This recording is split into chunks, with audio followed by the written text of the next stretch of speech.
Hey everybody, in this video I'm going to show you how you can use Google Forms to create nice looking review copy and advanced review copy request forms.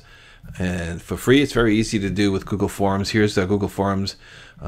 You can get information about Google Forms here on their website at google.com/forms/about. I have a link on that. But once you go to Google Forms, you'll be set up to create your forms here, and it's very straightforward. You click on the little plus button here, and it'll create a new form. I'll show you the one I created to receive review copies. So first, let me show you what it's going to look like, what it looks like live. So this is what the form looks like, and this is for people who want to request a review copy of my book. Basically, they go to this form here. This is on my website, and so I've created several required fields here: name, email address, what format they prefer, MOBI or EPUB. You can do others, PDF or whatever, but I just making it simple. A link to Amazon or their Goodreads profile, because I want to see if they actually are reviewing books, and then a blog or website URL if they have one, but that's an optional one. And so the way it works is people will submit the form here, and so let me show you here. Enter their name, an email address, select the pub. If they don't select the required fields, they'll receive an error, as you can see right here. This is required, so I won't let them submit it. See, this is a required question.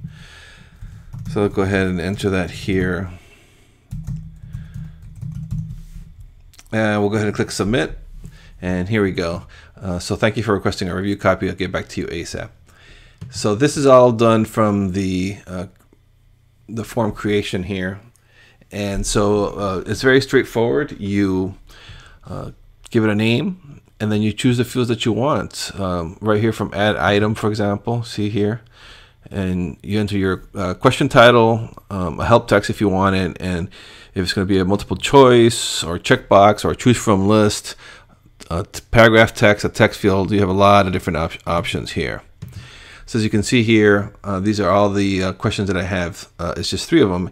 It's a name, and so the question title, I just put name on there, and then the question type is a text. And same thing with the email address. As you can see, email address. I didn't give them a help test because it's pretty straightforward. Okay.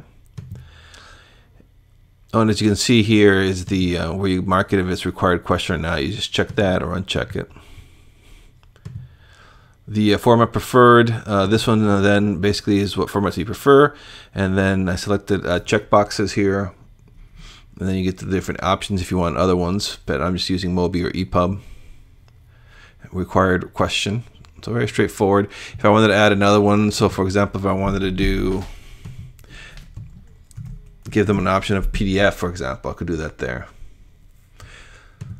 So now as you can see, PDF is there. If you change your mind, just go back to edit, remove the PDF, done, and there you go. So it's very straightforward. Nope, I accidentally added that other. Let me remove that. There we go. Now we're back to what I like, MOBI and EPUB. So it's very simple, as you can see. Same thing here. You edit, link your Amazon or Goodreads profile, enter URL, question type, text. Same thing with the blog website. This is one where I marked it as not required. You also have the ability for these advanced settings for date validation, custom error text. I left all that blank. I didn't really need it. But as you can see, there's a lot of stuff that you can use. You can ask a lot more questions. Then the confirmation page. Here's the message that you read after this form was submitted. Thank you for requesting a review copy. I'll get back to you ASAP. You can put whatever you want here. And then you can show, if you want to link, if you want to show a link to submit other responses, you can do that by checking here. I don't have that checked. Publish and show a public link to form results. You can do that as well. I don't have that checked because I want to keep that private. And then allow respondents to edit responses after submitting. That's up to you. I have it marked for not, because it's pretty straightforward basically.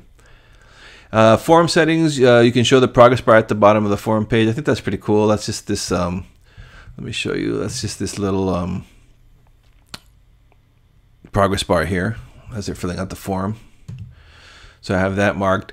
Only allow one response per person. Yes, that is nice, but that requires a login, meaning that they would have to be logged into their Google account.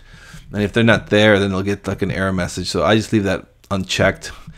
It's pretty straightforward to keep track of people who are submitting it myself. So, and then you can shuffle the question order. I don't have that set because I don't really care about that. Again, so once it's set, you just create it, and then that's it. It's ready to go. You can use then to get your link. Once it's all set up and you're happy with it, you click Send Form, and then here it'll show you the link to share. You can shorten it if you want. There's your Google link. Click on Embed, and it'll give you the HTML code that you just copy and paste onto your website. Whether you are using WordPress or whatever, it's very easy. Just copy and paste, and then this form will be embedded onto your site. So I'll show you how easy it is to embed this form onto your website, especially if you're using WordPress. So that's what I am using. So click on Embed, and it'll create the embed form code. So just copy that. You can choose the pixels, the width and height of the pixels. I'm just going to use their default. So once I have the code copied, you go into WordPress. You can create a new post or a new page, whatever you want. I'm doing it here as a page, and then just go in here and copy and paste that. And now let's view the page. And as you can see now, this form has been copy and pasted onto my website. So now people can do this right from my website. Just click on Publish, and that's it. It's published. So same thing. You can have a copy. You can have this posted onto your website, and then also you can just then short the URL. You can send this URL to other people. You can have a link to share as well, and then it'll go straight to your to here instead. So, a lot of cool options. Now for the responses, you can come in here and click on, it'll show you how many responses. These are all test responses that I've been playing around with. You click on view responses, and I have it set so it comes into into a spreadsheet, Google Docs spreadsheet. As you can see, here are the sites. Got the date, the name, this is the required field, the email address, the format preferred, and then the link to their Amazon or their Google or to their Goodreads page. Whenever someone fills out the form, I will get notified via email. And to do that, it's very simple. Go to Tools, and then go here to Notification Rules. Click on that. I already have the notification rule set up. As you can see here, if form submitted, then send email. I'll click Edit to show you what it's all about. You just select. No, so it's going to notify me my email address, and here's the rule: when any changes are made, I have it set for when the user submits a form, and then notify me via email. You can do it right away or daily digest. I have it set for right away. And so what happens there is when somebody submits the form, I will receive an email notification. So as you can see, here's an email from Google Docs, review copy for Alan Peterson responses. And so basically just tells you a user has made changes, and then you click on here and you'll be able to see it right from your Google Docs, as you can see. And then you can download this, you can do whatever you want with this, and then you can go ahead and notify them and contact them. Now, as you can see, you really have a lot of options also to customize the web form. As you can see, I have my header on here, change the background, and that's done very easily.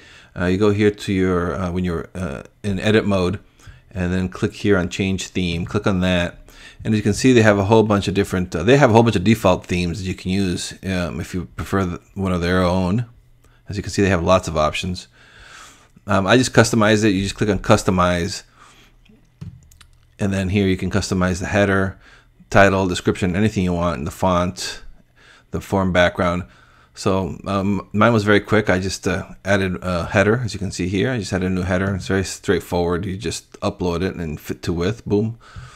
And then I also changed the form background.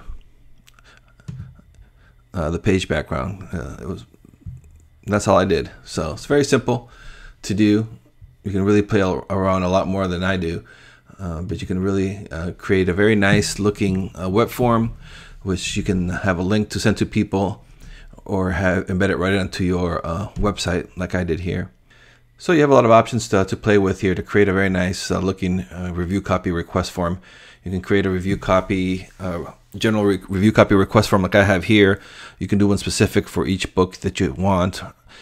You can do one on advanced review copy as well. So a lot of options you have with Google Forms to creating nice looking forms. So that's it. Hope this video helps.